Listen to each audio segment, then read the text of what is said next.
venez de découvrir la partie de la grotte qui a été connue et parcourue depuis des temps immémoriaux par les hommes et quelques animaux.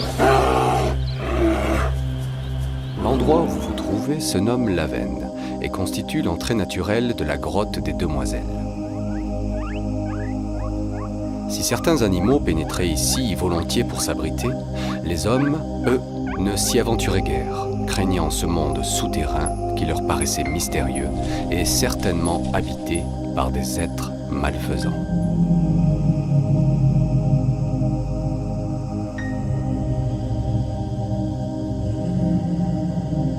Cependant, bravant sa peur et les croyances populaires, Petit Jean, un très jeune berger qui gardait son troupeau sur le plateau du Taurak, juste au-dessus de vous, s'y glissa pour récupérer une de ses brebis qui était tombée.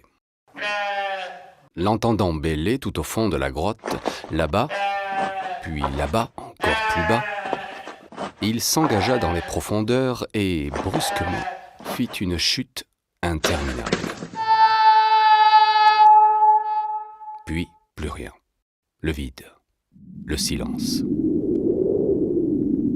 Il reprit doucement ses esprits et s'aperçut qu'il se trouvait dans une immense et magnifique salle parée de 1000 colonnes scintillantes autour desquelles dansait avec grâce une nuée de fées. Sans savoir comment, il se retrouva avec sa brebis égarée, sain et sauf, sur le plateau, au milieu de son troupeau. Était-ce l'œuvre des fées ? Sans doute.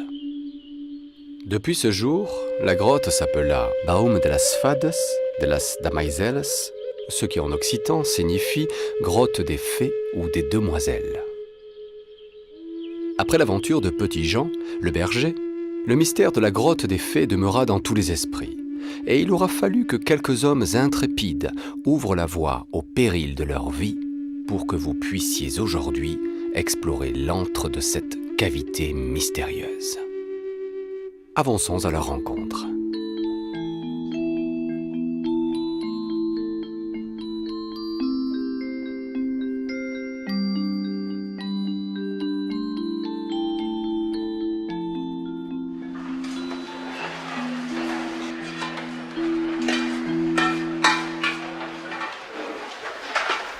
Vous entendez ces bruits ? Ce sont des bruits de couvert, de cantine. C'est ici que nous reprenons des forces, dans notre salle à manger improvisée, avant d'entamer la descente vers la cavité mystérieuse, dans laquelle fut précipité Petit Jean, le berger. La curiosité, éveillée par les récits populaires, poussa mon ami Benoît-Joseph Marsollier, seigneur des Vivetières, à entreprendre une première exploration, le 7 juin 1780. Parti de Saint-Bosile, après une longue et pénible ascension sans eau, il tenta de pénétrer au plus profond de la grotte, mais mal équipé, son aventure se solda par un échec. Nous décidâmes, alors, avec une vingtaine de camarades, de l'accompagner pour une seconde tentative d'exploration. C'était le samedi 15 juillet 1780. Tiens, justement le voici qui s'avance vers nous. Laissons-le nous raconter cette merveilleuse aventure.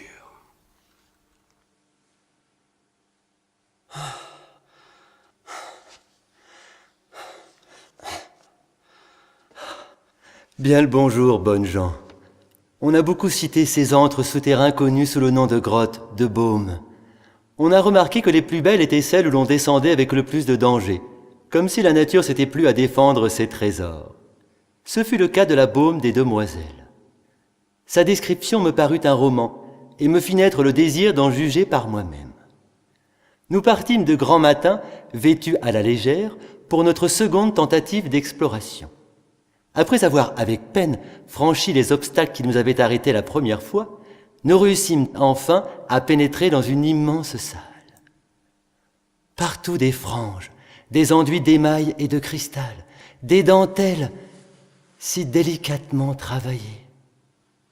Il est impossible de décrire tout ce que nous avons vu pendant 10 heures que nous y avons passé.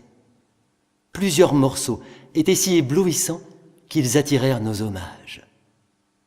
Nous réalisâmes alors que Petit Jean, le berger qui s'était égaré dans ces lieux, n'en avait point trop dit et que ce qu'il prit pour des fées étaient sans nul doute ces innombrables formations, là, tout autour de nous, brillant de 1000 feux. Nous vous invitons, vous, voyageurs, amateurs de ces fortes curiosités, à vous y transporter sans défiance. Alors vous conviendrez que nous n'avons rien dit de trop. Suivez-nous.